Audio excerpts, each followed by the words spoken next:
Lebih dari 14.000 kasus atau pasien positif corona diumumkan tentunya oleh Bapak Ahmad Yuryanto selaku juru bicara penanganan COVID-19. Lalu bagaimana dengan persebarannya di provinsi-provinsi di tanah air? Apalagi tadi Pak Yuryanto sudah menegaskan ada beberapa daerah yang bisa konsisten menjaga kelandaian jumlah pertambahan kasus, tapi ada juga daerah yang tidak konsisten. Kita akan terlebih dahulu melihat jumlah total kasus di dunia yang juga merupakan jumlah total pasien positif corona dari berbagai negara. Ini kan kita saksikan bersama, ada 4 juta kasus, lebih dari 4 juta kasus, tepatnya 4.038.747 kasus. Kemudian 1,3 juta diantaranya berhasil sembuh, sementara tingkat kematian ataupun angka kematiannya adalah 279.468. Itu adalah angka-angka di dunia. Lalu bagaimana dengan di tanah air atau di Indonesia sendiri? Hingga saat ini, tadi Bapak Ahmad Yuryanto sudah mengumumkan hingga hari Minggu siang, 14.032 total pasien atau total kasus corona. 2.698 pasien berhasil sembuh mengalami peningkatan, kemudian 973 pasien harus meninggal dunia akibat terserang atau terinfeksi virus ini. Dan Anda bisa saksikan jumlah ODP, PDP. Lalu dari total keseluruhan di tanah air, di Pulau Jawa ini kita lihat 5.190 kasus merupakan jumlah kasus terbanyak di tanah air. Catatannya ada di Provinsi DKI Jakarta, kemudian juga terbanyak kedua ada di Jawa Timur 1.502. Kalau tadinya sempat Jawa Barat menempati posisi kedua, kali ini tersalib Jawa Timur menempati posisi kedua dengan menghasilkan atau tercatat 1.502 kasus di sana. Sementara itu ada 1.437 pasien juga di Jawa Barat. Dari angka-angka yang ada di Pulau Jawa, kita akan membandingkan juga dengan di Bali. Ini dia, Prof. Faisal, ada 311 kasus di Bali hingga saat ini, kemudian ada 4 pasien yang meninggal dunia.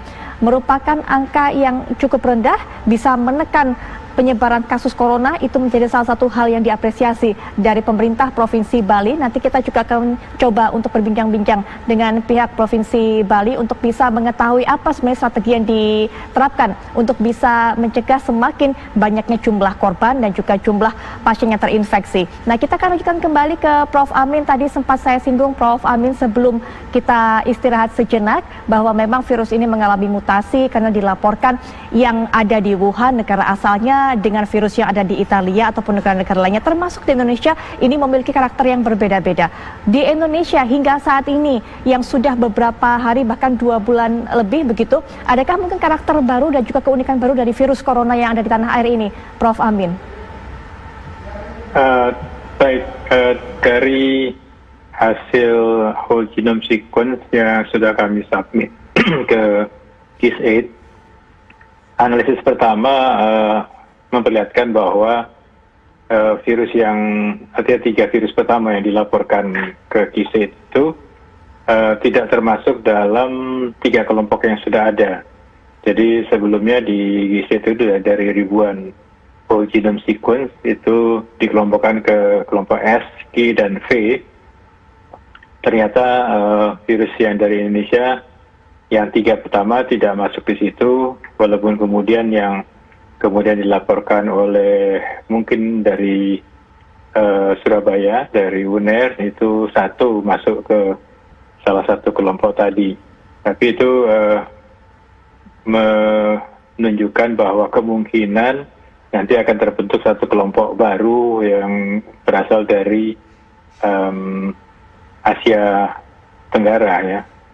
Nah, sebetulnya kalau kita cermati, semua virus itu punya kecenderungan untuk melakukan mutasi ketika dia replikasi dan sebagainya. Dan itu merupakan satu mekanisme yang wajar dari setiap virus untuk beradaptasi dengan lingkungannya. Dan di satu sisi, kita bisa memanfaatkan mutasi-mutasi itu untuk melihat tanda petik identitasnya. Jadi kita bisa tahu bahwa virus di Indonesia itu berbeda dari yang di Eropa atau di Asia atau di negara manapun, itu karena ada mutasinya, ya. Justru kita mengambil keuntungan dari situ.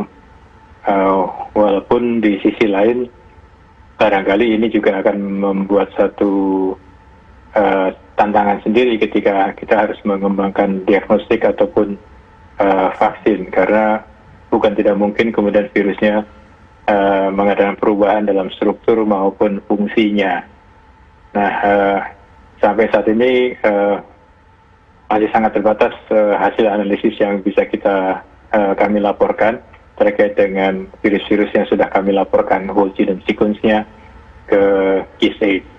Nanti mudah-mudahan dalam waktu ke depan kita bisa lihat kembali. Sebetulnya yang ingin dicapai salah antara lain adalah kalau kita bisa mendapatkan sequence dari sebanyak mungkin virus yang ada di Indonesia, terutama yang mewakili dari daerah-daerah lain, maka kita bisa mempelajari pola pergerakan virus tersebut. Jadi kita bisa mengetahui misalnya virus yang misalnya saja ini virus yang di Papua itu apakah langsung dari Jakarta ataukah dari Jakarta mampir dulu ke Makassar misalnya, baru ke Papua, dan pergerakan itu akan bisa dicermati melalui kajian terhadap rangkaian whole genome sequence yang ada di virus-virus di Indonesia. Baik, Profesor Faisal, ada catatan tersendiri mengenai karakter virus ini? Ya, jadi kan virus itu kan suatu makhluk yang dia ini bertahan hidup. Nah, tergantung dari tempat penjamunya, kan masing-masing orang punya daya tahan tubuh sendiri ya. Orang Eropa tuh daya tahannya lebih beda dengan kita. Apalagi di Indonesia banyak infeksi. Nah, virus itu mungkin pada suatu keadaan dia harus bermutasi, kalau nggak dia akan mati. Maka dia berubah. Maka itu terjadi kan sekarang orang melihat virus yang ada di Eropa berbeda dengan yang ada di Korea, berbeda dengan yang ada di Asia. Nah, di Indonesia sendiri kan daerah juga berbeda. Mungkin seperti katakan Prof. Amin tadi, mungkin bisa berbeda. Di Jakarta seperti apa virusnya, nanti begitu dia sampai di Makassar, nanti kadar penduduk yang nggak sama dengan kita, daya tahan nggak sama, mungkin berbeda. Nanti kalau dia pergi ke Papua berbeda.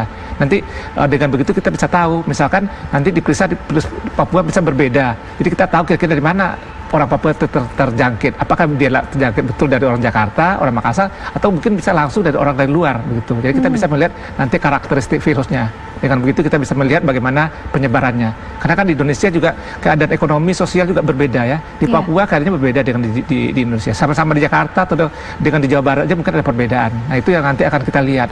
Apakah karena virus ini terus terang saja dia pasti mengalami mutasi, dengan apalagi di Indonesia banyak sekali perbedaan sosial ekonomi, begitu juga etnik, dan bagaimana perangkat hidup orang berbeda. Nah, itu juga bisa menyebabkan nanti virus itu mengalami mutasi. Nah, itu yang nanti akan memang bagus sekali kalau kita tahu karena nanti vaksin itu kan harus spesifik.